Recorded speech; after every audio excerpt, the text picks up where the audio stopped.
আমি কত সুখে আছি এবং কত আনন্দে আছি, এই আনন্দ প্রকাশ করার মতো আমার কাছে ভাষা নেই।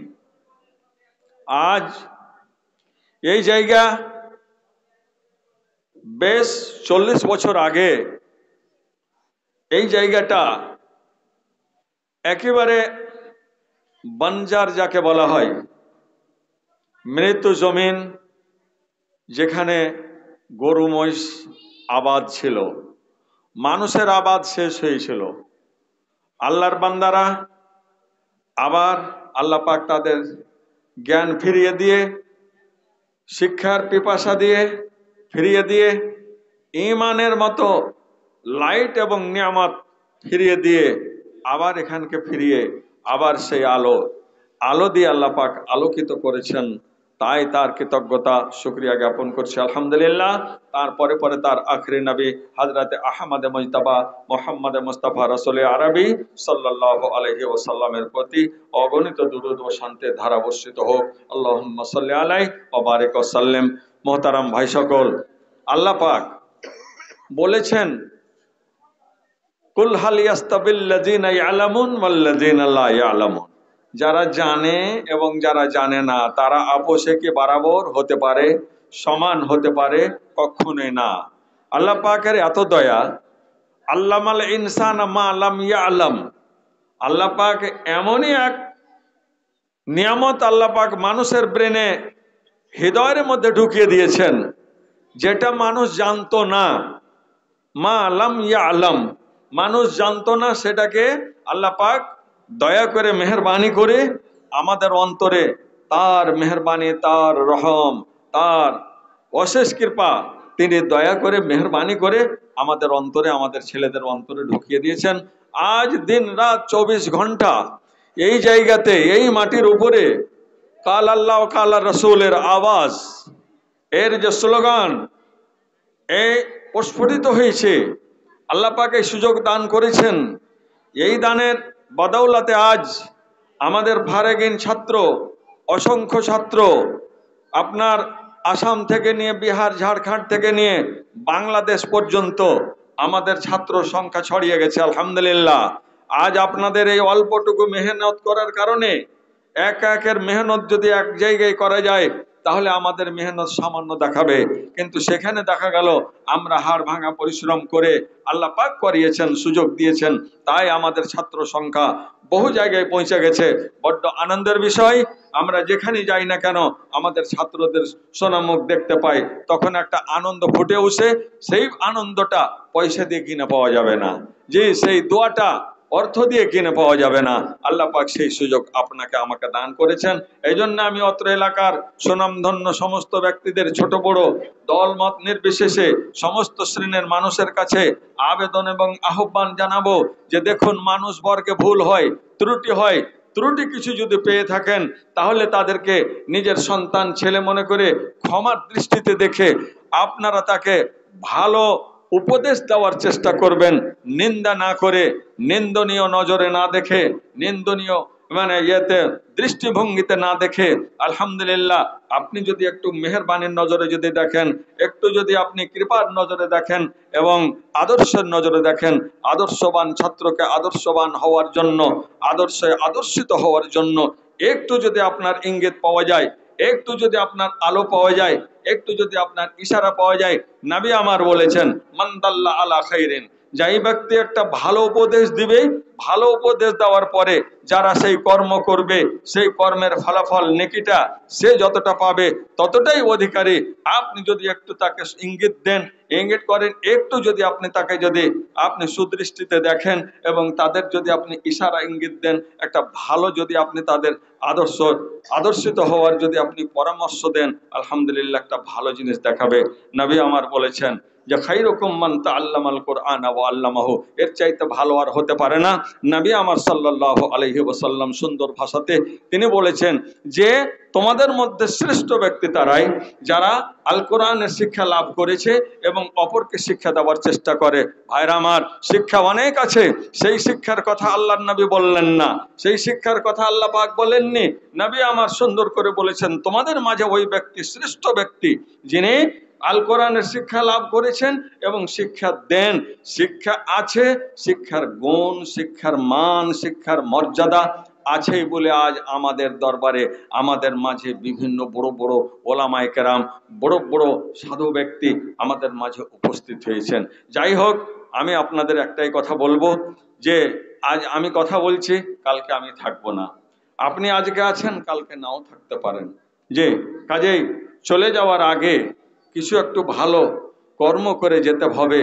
শায়ের বলছেন, जाते हो जाने से पहले कोई जख्म देके जाओ निशानी रहेगी। जे जाते हो जाने से पहले कोई जख्म देके जाओ निशानी रहेगी। হ্যাঁ, একটা কিছু দিয়ে যাও, পরিচয় দিয়ে যাও, যেটা তোমাকে স্মরণ করার একটা সুযোগ থাকবে। ভালো না পারলে একটা কিছু দিয়ে যাও, দাগ দিয়ে যাও, সেই দাগটা যেন ভালো হয়, চেষ্টা করতে হবে। ভাইজান আমার, আজ আপনাদের মাঝে আপনারা কত সৌভাগ্যবান। আজ আপনি এই বছরে 2023-24 সেশনে 7 জন ছাত্রকে ফারেক করছেন। এর মানে 7টা এলাকার 7 জন ইমাম আপনি তৈরি করলেন। এই ইমামরা নিজের দেশে গিয়ে এদের বলবো, বাবুরে ইরজিউ ইলা আহলিকুম ফাআল্লিমুহুম, তোমরা নিজের পরিবারে, নিজের স্বদেশে ফিরে যাও এবং তোমাদের মধ্যে যে যোগ্যতা আছে, তোমরা যে যোগ্যতা অর্জন করেছো আল কোরআনের বিদ্যা, সেই বিদ্যায়, সে আদর্শে নিজের এলাকা, নিজের পরিবারকে আদর্শিত করার চেষ্টা করবে। তার জন্য জরুরি আছে, তার জন্য অপরিহার্য, তুমি নিজের কৃষ্টি কালচার যদি হারিয়ে দাও, তুমি যদি সেটাকে যদি উড়িয়ে দাও, তাহলে তোমার দ্বারা সম্ভব নয়। সম্ভব হবে। নবী আমার বহু ছাত্রকে মানুষ করেছেন এবং তাদের বিদায় দিয়েছেন। নবী বলেছেন, তোমরা তোমাদের স্বদেশে, তোমাদের পরিবারে ফিরে যাও এবং তাদের তোমরা শিক্ষা দাও, আল কোরআনের শিক্ষা দাও, আল হাদিসের শিক্ষা দাও।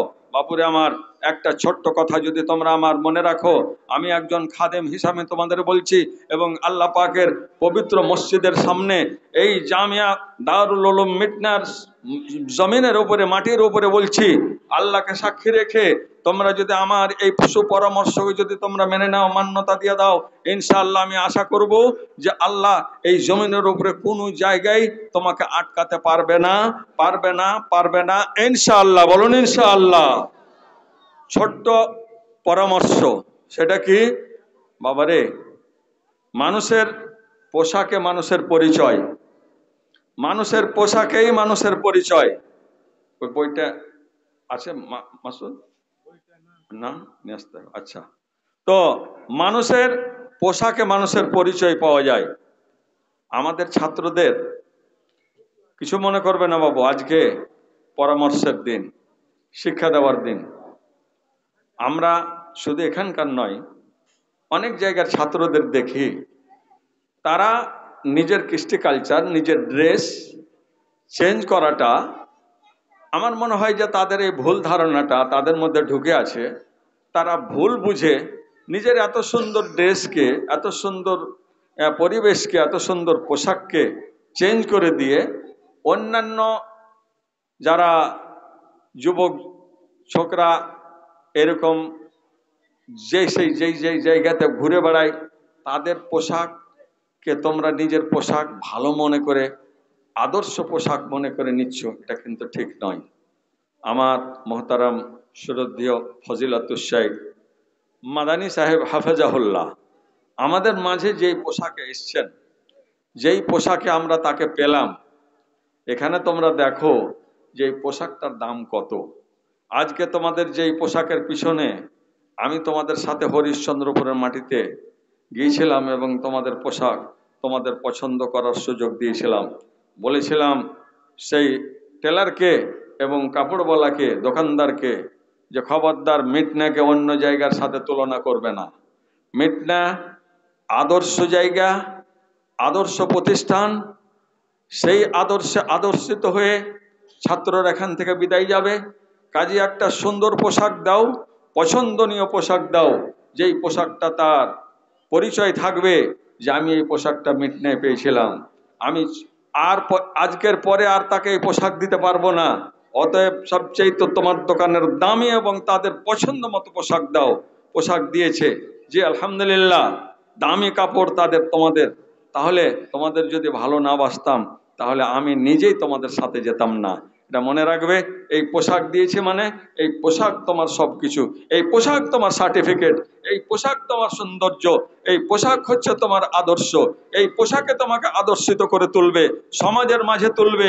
তুমি যদি মসজিদে খুতবা দাও, কসম খোদার বলছি, তুমি হাওয়াই শার্ট এবং ফুল প্যান্ট পরে যদি খুতবা দাও, তোমাকে টেনে না ফেলে দেয় তো তুমি আমার নাম বদলে রাখিও। দিবে কি সবাই বলুন আপনারা? কেউ দিবে কি আপনাকে খুতবা দিতে? যে না দিবে না। কোন পোশাক চাইবে যে এটা কাকে তুলে দিলেন খুতবাতে? এই স্টেজ সেই মর্যাদার নয়। কাজে দুনিয়ার দিকে চেয়ে দেখো, ইন্টারনেটের যুগ, দুনিয়ায় দেখো, যারা যখন নেতা মন্ত্রী হয়, যেদিন তারা নেতা মন্ত্রী হয় নিজকে সুন্দর করে পেশ করার জন্য তারা বিভিন্ন পোশাকে জীবন কাটায়, কিন্তু যেদিন নেতা মন্ত্রী হতে যায় সেদিন তারা পাঞ্জাবি পায়জামা পরেই যায়। তাহলে কি বোঝা গেল? যে দামি পোশাক হচ্ছে এই পোশাক, যেটা পোশাক আমাদের এবং তোমাদের। আমি আজকে স্যুট প্যান্ট পরে না থেকে আমি যে পোশাকে আছি, জানি না খারাপ লাগছে কি, আমি তো বলতে পারবো না। আমার ছেলেদের পোশাকে কি আমাদের খারাপ লাগছে? আমাদের ওলামায়ে কেরামরা যে পোশাকে আছেন, খারাপ লাগছে? আলহামদুলিল্লাহ, এই পোশাকের চাইতে সুন্দর পোশাক পৃথিবীতে হতে পারে না শেখ। আলহামদুলিল্লাহ। তো কি বলছিলাম? পোশাক নিজের হারাবে না, নিজের মান হারাবে না। মৌলবি হওয়ার পরে দাড়ি চাঁচা চলবে না, প্রতিজ্ঞাবদ্ধ হও। আর যদি না পারে তাহলে এই মঞ্চে আসলাম কেন? যেই মঞ্চে এসেছি সেই মঞ্চের আদর্শিত হতে হবে, এই আদর্শকে স্মরণে রাখতে হবে। এই আদর্শই তোমাকে আদর্শিত করে তুলবে, এলাকার তোমাকে ইমাম হিসাবে গণ্য করবে। তোমার পোশাক তোমার পরিচয় দিবে, তোমার আখলাক তোমার চরিত্র তোমার পরিচয় দিবে, তোমাকে মান্যতা দিবে। আজ আমার শ্রদ্ধেয় মাওলানা সাহেব যেটা বললেন যে আমি 3-4টা দায়িত্বে আছি জগন্নাথপুরের মতো গ্রামে, তাহলে সেই রকম অন্যান্য ব্যক্তিরাও আছেন। আমি একজন খাদেম হিসাবে এখানকার জনগণের, আমার এলাকার মানুষের আমি খেদমত করি। খেদমত করার সুযোগ আমি নিতে পারিনি, আল্লাহ দিয়েছেন, আমাদের সমাজের হাত দ্বারাই দিয়েছেন। তো বাব্বারা আমার, নিজের পোশাক, নিজের কৃষ্টি কালচার, আলেমান আসান বজায় রাখবে। যেখানে যাবে নামাজের সময় হলে সবকে ত্যাগ করে নামাজে ছুটে যাবে।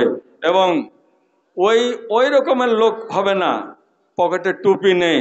আজকের বাজারের একজন দোকানদারের পকেটে টুপি থাকে, একজন মাস্টার মশাইয়ের ফুল প্যান্টের পকেটে টুপি থাকে, আর আমাদের আলেমের পকেটে যদি টুপি না থাকে তাহলে নামাজ পড়তে যখন যাব তখন টুপিটা বের করতে পারলাম না, নিন্দনীয় কথা।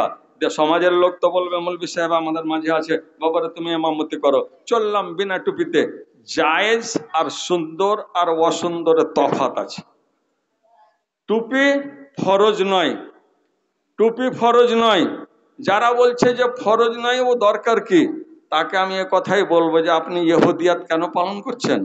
যখন মঞ্চে যখন যাচ্ছেন তখন টুপি লাগিয়ে, আর যখন ভালো কাজ আসে তখন টুপি না হলে চলবে, তো ওখানে কেন বিনা টুপিতে গেলেন না আপনি? তাহলে ইহুদিরা প্ল্যান করে যে যেখানে ওর লাভ আছে সেখানেও আছে, যেখানে লাভ নেই সেখানেও নেই। এটা যেন না হয় বাবা, মনে থাকবে ইনশাআল্লাহ। হাত তুলে আমার সাথে ওয়াদা করো ইনশাআল্লাহ, সুম্মা ইনশাআল্লাহ, ইউফিকুকুমুল্লাহ। আল্লাহ সকল শেখ শৈখ হাজরাত আমাদের সন্তানদের দোয়া দেন যেন তারা এই প্রতিজ্ঞা যারা আজকে করলো, ওয়াদা অঙ্গীকার করলো, এই ওয়াদার উপরে যেন আল্লাহ পাক তাদেরকে অটুট রাখেন। আল্লাহুম্মা আমিন। তোমরা দেশের নেতা, নেতৃত্ব দিবে, তোমাদের চাইতো দেশের নেতা আর বড় কেউ নেই।